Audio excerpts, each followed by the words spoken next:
अब हम निकालेंगे inverse of a matrix by use of elementary transformation. ठीक है, एलिमेंट्री ट्रांसफॉर्मेशन से इन्वर्स निकालना है। अब सबसे पहले आपको ध्यान रखना है कि अगर आप रो ट्रांसफॉर्मेशन लगाते हो, एक टाइम पे सिर्फ आप रो ट्रांसफॉर्मेशन लगा सकते हो या फिर आप कॉलम से निकाल सकते हो, दोनों में से कोई एक ही यूज़ करना है, दोनों एक साथ यूज़ नहीं कर सकते। जब आप रो वाली करोगे ट्रांसफॉर्मेशन तो आप लिखोगे A is equals to identity matrix into A, मतलब एक मैट्रिक्स को आइडेंटिटी मैट्रिक्स से मल्टीप्लाई करते हैं तो आपको पता ही होगा कि वो मैट्रिक्स आती है आंसर में। ठीक है, तो ये लिख के रख देना है। अगर कॉलम मैट्रिक्स से करोगे तो A is equals to A into I लिख देना है। ठीक है, मतलब आई को इधर लिखना है, मतलब आइडेंटिटी मैट्रिक्स को इधर लिखना है। ठीक है, बस इतना ही करना है और क्वेश्चन जो सॉल्व करने का तरीका होगा वो बिल्कुल वैसा ही होगा। ठीक है, अब आप देखो, जैसे ये एक मैट्रिक्स है A और इसका A इन्वर्स निकालना है मैंने रो ट्रांसफॉर्मेशन से, ये मैंने लिख के रखा A इज इक्वल्स टू आई ए।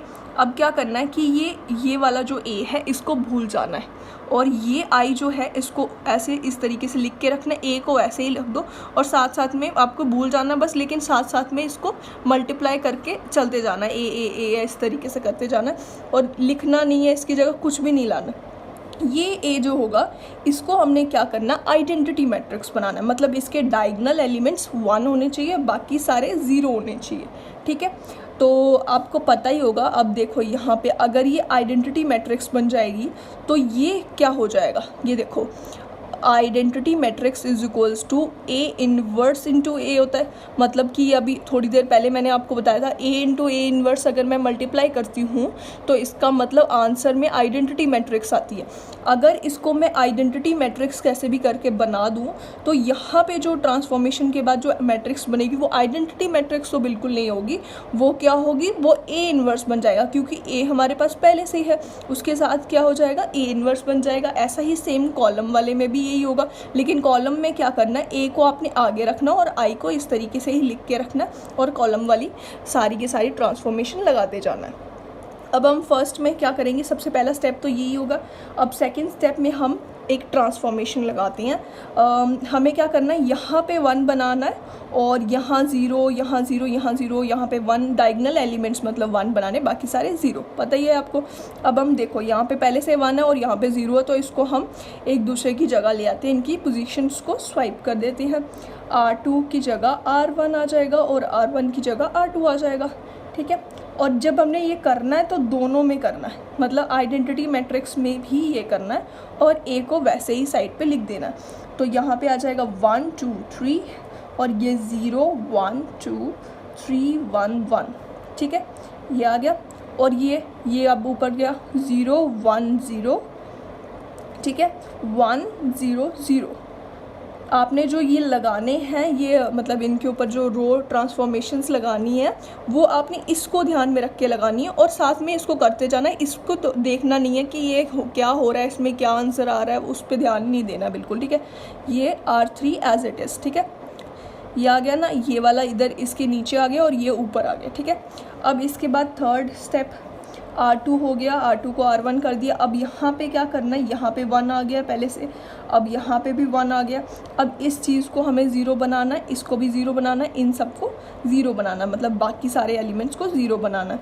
तो हम कैसे बना सकते हैं 0, पहले इसको बना देते हैं 0 3 को। ठीक है, 3 को मल्टीप्लाई कर देंगे R2 से R1 से और इसमें से माइनस कर देंगे, मतलब कि ये है ना R3 में हम क्या रूल लगाएंगे, R3 माइनस 3 टाइम्स R1, यही करेंगे।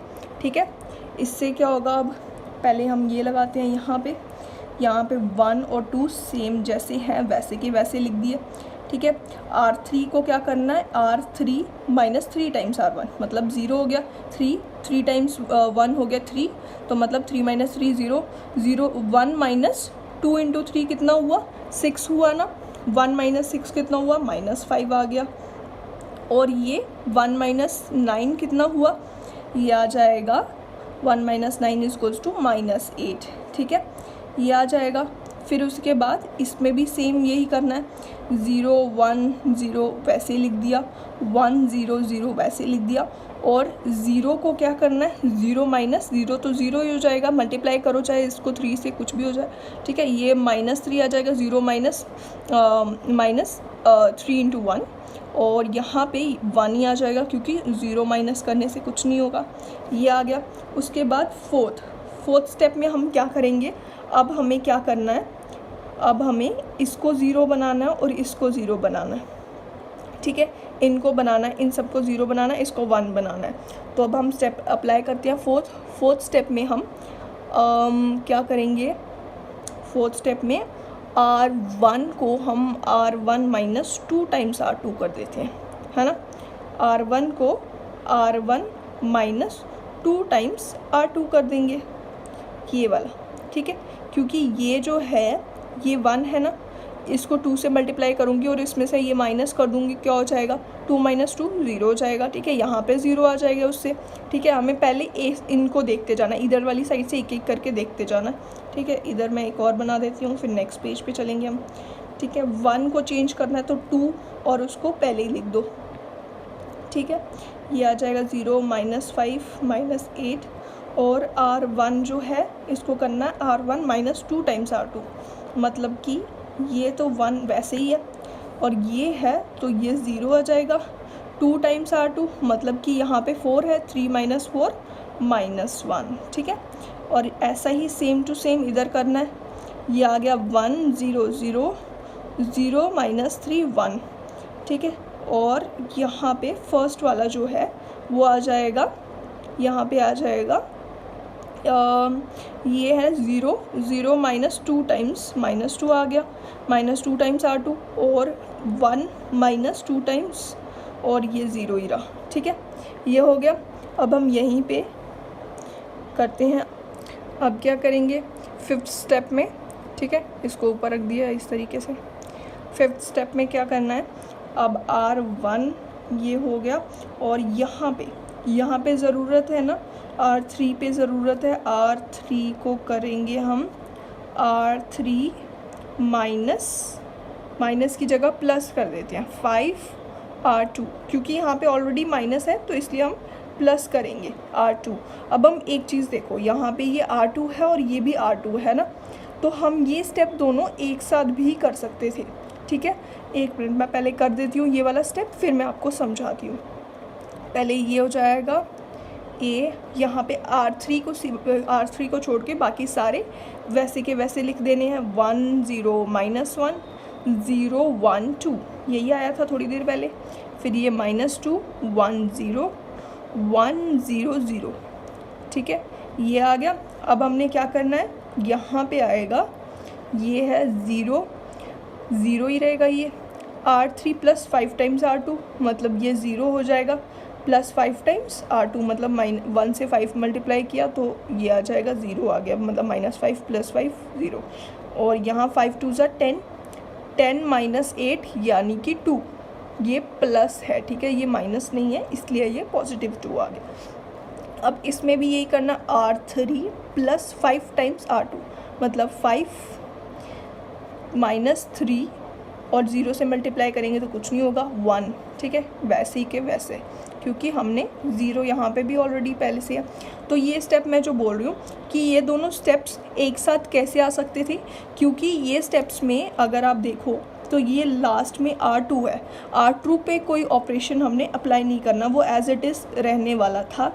इसलिए अगर हम ये जो दो हैं ये दोनों के दोनों R2 से ही कर रहे थे ना, तो फिर हम इसको एक साथ कर सकते थे। अगर हम R3 में से R1 या फिर R1 पे R3 लगा रहे होते, जैसे ये फॉर एग्ज़ाम्पल हम कर रहे होते R1, ये दिख रहा है ना R1 माइनस 2 टाइम्स R2 ये कर रहे होते और साथ में लिख देते R2 into R1 minus 3 times R3, कुछ इस तरीके से लिख देते, तो वो हम नहीं कर सकते थे क्योंकि हमने R2 को भी मतलब इस पे भी ऑपरेशन लगाया और इसी को यूज़ कर रहे हैं, ये नहीं कर सकते हम।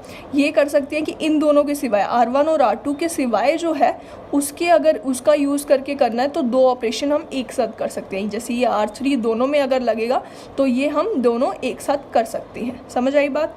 ठीक है। इसके बाद है नेक्स्ट 6 स्टेप में क्या करना है। अब 6 स्टेप में ये 0 हो गया, ये भी 0 हो गया।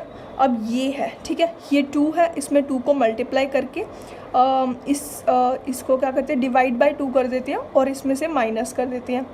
पहले इसको डिवाइड बाय 2 कर देते हैं। ये आ जाएगा R3 डिवाइडेड बाय 1/2 से मल्टीप्लाई कर दिया, ठीक है। ये आ गया 1 0 -1 0 1 2, इस तरीके से ये 0 0 1 आ गया क्योंकि हमने इसको डिवाइड कर दिया 2 से। तो ये आ जाएगा -2 1 0 1 0 0 वैसे ही, और 5 डिवाइडेड बाय 2, और -3 डिवाइडेड बाय 2, और 1 डिवाइडेड बाय 2, ठीक है। नेगेटिव साइन यहाँ पे नहीं है, जहाँ पे होगा पहले से नेगेटिव साइन वही वहाँ पे लगेगा, ठीक है। 6 के बाद आ जाएगा, अब 7th स्टेप करेंगे हम। क्या हो जाएगा 7th स्टेप? ये हो जाएगा, अब इसको हम अब डायरेक्टली हम 2 की ज़रूरत नहीं पड़ेगी, इसको ऐड कर देते हैं। R1 का हो जाएगा R1 + R3, ये करने पे ये 0 हो जाएगा, है ना। और यहाँ पे हम R2 पे भी लगा सकते हैं। देखो R2 पे कैसे लगाएंगे? R2 - 2 टाइम्स R3, क्योंकि यहाँ पे दोनों में R3 आ रहा है यहाँ पे, ठीक है। तो R3 पे कोई ऑपरेशन नहीं लग रहा है, इसलिए हम यहाँ पे ये कर सकते हैं दोनों एक साथ। ये आ जाएगा 1 0, और ये -1 + 1 0 हो गया, और ये 0 1 2 -2, यानी कि ये हो जाएगा 0 0 0 1। अब सेम इधर भी करना है। हमने क्या करना, R1 और R2 को छोड़ के पहले बाकी वाले सारे लिख देते हैं। ये आ जाएगा 1/2, ये इस तरीके से। और अब R1 की बात करते हैं। R1 आ जाएगा -2 + R3, अब इन सबको प्लस करते जाना डायरेक्टली, ठीक है। 5/2 -2, मतलब इन दोनों को ऐड कर देना। 2 टाइम्स 2 2 = 4 4, मतलब कि 1/2 हो जाएगा ये, है ना। और फिर इसको भी ऐड कर देंगे 2 -3 -1/2, ठीक है। इसको ऐड करेंगे तो ये 1/2 ही रह जाएगा, ये हो गया। और बीच में जो है इसके लिए मैंने स्पेस ही नहीं छोड़ा, चलो कोई बात नहीं। R2 -2 टाइम्स R3, थोड़ा कंजस्टेड हो जाएगा बट मैं फिर से लिख दूँगी। R2 -2 टाइम्स R3, ये हो जाएगा R2, ये -2 टाइम्स R3, मतलब ये 5 बच जाएगा। 2 2 कैंसिल हो गया, 1 - 5 कितने हुआ? -4, ठीक है। ये हो गया -4। फिर उसके बाद ये आ जाएगा R2 -2 टाइम्स R3, ये आ जाएगा माइनस माइनस प्लस हो गया, 3 बच जाएगा क्योंकि 2 2 कैंसिल हो जाएगा, तो ये आ जाएगा 3 +3। ये मैं फिर से लिखती हूँ। और इसके बाद 0 -2 टाइम्स -2 है तो मतलब कि -1, 2 2 तो वैसे ही कैंसिल हो गया। तो ये क्या बना है?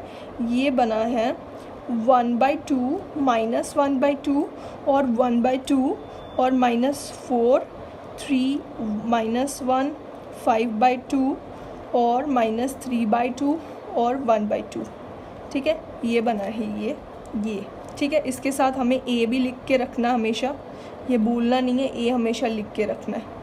और इधर बन गए आइडेंटिटी मैट्रिक्स। अब इसका मतलब क्या है?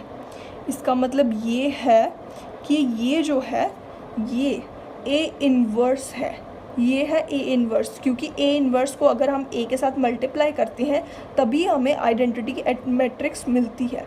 मतलब कि ये है ए इन्वर्स।